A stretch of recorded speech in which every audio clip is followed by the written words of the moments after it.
আসসালামু আলাইকুম সবাইকে। সবাই কেমন আছেন? আশা করি সবাই অনেক ভালো আছেন, আর আমিও আপনাদের দোয়ায় অনেক ভালো আছি। আজকে আমার মনটা অনেক বেশি খুশি, কারণ আজকে আমি একটা পার্সনের সঙ্গে দেখা করতে যাব। পার্সনটা অবশ্যই অনেক স্পেশাল। তো আমি ঘুম থেকে উঠে দেখেন আমার মুখ টুখের অবস্থা বাজে, এখন আমি রেডি হয়ে নিব। এই তো আমি ঝটফট রেডি হয়ে নিলাম, আর আমাকে আজকে কেমন লাগতেছে অবশ্যই জানাবেন। আর একটা কথা হচ্ছে, এটা কিন্তু বেশ কয়েকদিন আগের ভিডিও, সো তখন আমি কত সুন্দর গুলুমুলু ছিলাম ভাই, এখন আমি এত শুকাই গেছি। আমার আগের ভিডিও দেখলে আমার নিজের কাছে আফসোস লাগে। যাক, বিষয় না, ইনশাল্লাহ আবার ঠিক হয়ে যাব আপনাদের দোয়ায়। এরপর চলে যাচ্ছিলাম আমাদের গন্তব্যস্থানে। আর হ্যাঁ, আজকে আমার পরার ড্রেসটি কি আপনারা চিনতে পারছেন?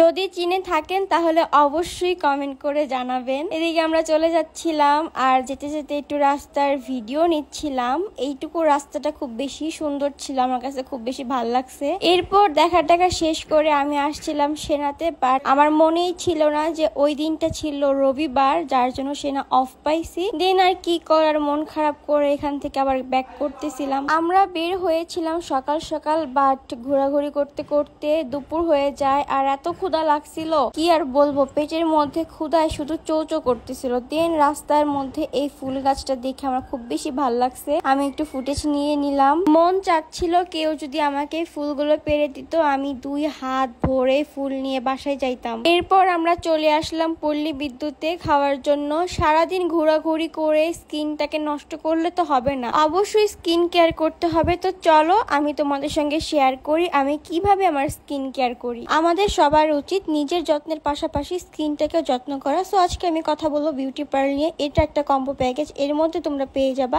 একটি ফেস ওয়াশ, একটি নাইট ক্রিম, একটি ডে ক্রিম। এই প্রোডাক্ট গুলো আমি দীর্ঘদিন ধরে ইউজ করছি। এটি ফেসের পিগমেন্টেশন দূর করবে, ব্ল্যাক হেডস, হোয়াইট হেডস দূর করবে, পিম্পলস দূর করবে, এবং আপনার স্কিনকে 2 থেকে 3 শেড ফর্সা করবে। ফার্স্টে আমি ফেস ওয়াশ দিয়ে ফেসটাকে ক্লিন করে ডে ক্রিমটি ইউজ করি, এবং রাতে বেলা ফেসটাকে ক্লিন করে আমি নাইট ক্রিম ইউজ করি। যেহেতু এখন রাতে বেলা, তাই আমি ডে ক্রিমটি ইউজ করলাম না, এখন আমি নাইট ক্রিমটি ইউজ করব। আপনারা এই বিউটি পার্ল কম্বোটি পেয়ে যাবেন স্মার্ট সলিউশন এই পেজ থেকে। পেজটি আমি আমার স্ক্রিনে এবং আমার ক্যাপশনে মেনশন করে দিব, আপনারা চাইলে চেক আউট করতে পারেন। আর এই ছিল আমার ফাইনাল লুক। এরপর আমি হেঁটে হেঁটে চলে যাচ্ছিলাম 50 অ্যাভের উদ্দেশ্যে, আর এখান দিয়ে অনেক বেশি বালু ফলাইছে, যার জন্য হাঁটতেও পারতেছিলাম না, কষ্ট হচ্ছিল। আর ভাইরে ভাই, বাহিরে বের হলে ভিডিও করলে মানুষ এমন ভাবে তাকাই থাকে, মনে হচ্ছে যে চোখ দিয়ে খেয়ে ফেলবে, কি একটা বাজে অবস্থা। এরপর হেঁটে হেঁটে চলে যাচ্ছিলাম উপরে। আমি ভেবেছিলাম তেমন একটা ক্রাউড হবে না, বাট ভিতরে যেয়ে দেখি অনেক বেশি মানুষ। তারপর এই সাইডে আসলাম, এই সাইডেও মানুষ ছিল। যাই হোক, কি করার, পরে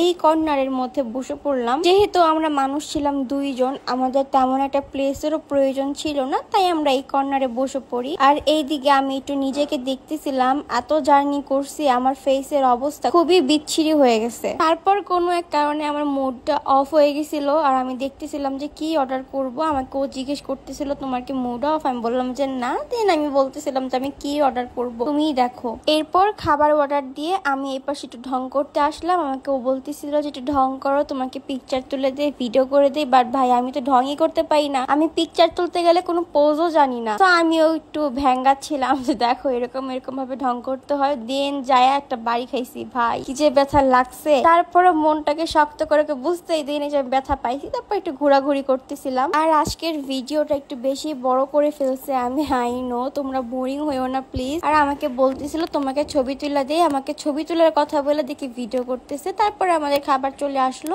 আমরা খেতে বসে পড়লাম। এরপর ও যেন আমাকে কি বলতেছিল, আমি আবার ওকে কি দেখাচ্ছিলাম, কি হাবি জাবি করছি আল্লাহই জানে। তারপরে আমাকে বলতেছিল যে একটু তাকাও, একটু পোজ দাও, কিছু বলো। পরে বললাম যে আমি কি বলবো ভাই, এখানে বলার কিছু নাই, ক্ষুধা লাগছে, খাও আগে, পেটের মধ্যে ইঁদুর দৌড়াচ্ছে, এত ক্ষুধা লাগছে। তারপর আমি একটু মজা করলাম ওকে, আর আমি বলতেছিলাম যে আই নিড এ বয়ফ্রেন্ড অথবা হাজবেন্ড, আমাকে দিয়ে দাও।